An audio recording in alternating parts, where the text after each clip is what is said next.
Hi everyone, Happy New Year. It's Lauren here at home in New Jersey. I'm on winter break for a few days before I go back to Harvard. I got to go into New York City and interview Ida Liu, who is managing director at Citi Private Bank and the head of the North American Asian Clients Group at Citi. It was really great to finally meet Ida in person.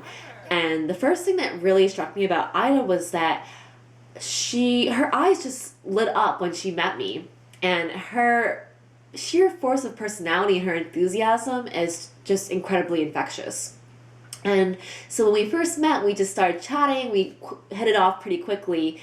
So after we chatted a bit, we got to the interview. And as I interviewed Ida, I found out more and more about how we have a lot in common. So, for example, I asked Ida to share a experience from her childhood that really shaped her as a person. And the experience that she shared with me was about how when she was an entering freshman in high school, she actually was really shy. But then she took this public speaking class in high school, and that completely changed her.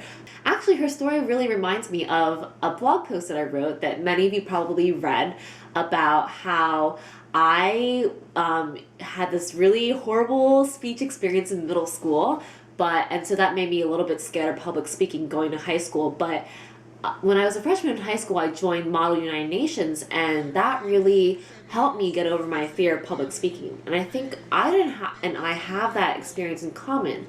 But what I gather from this experience that Ida told me about is really that we need to emphasize one of my favorite quotes, which is, we have to get comfortable being uncomfortable. So if you have this weak point, like for instance, like public speaking, but if you become comfortable being in this uncomfortable position of examining a weakness, eventually this weakness will become your strength, like it did for Ida.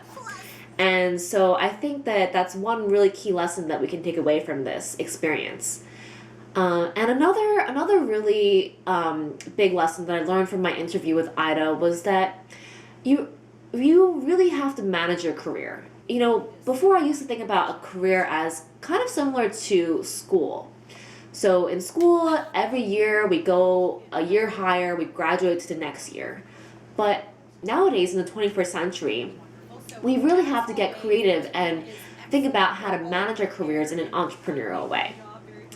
And the third thing that really stuck with me from my interview with Ida was her emphasis on teamwork. So Ida, actually, one really great analogy that Ida made was that she said, you know, her position as a leader for a team is kind of like being the quarterback of a football team.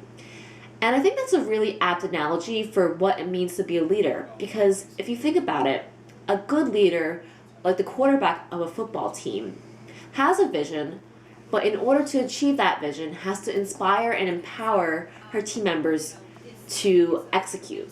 You know, when I asked her in my surprise box of questions, one question that I had for her was, if you had to choose between fame and fortune, which would it be? And she said, you know, Lauren, I would rather make my mark on the world.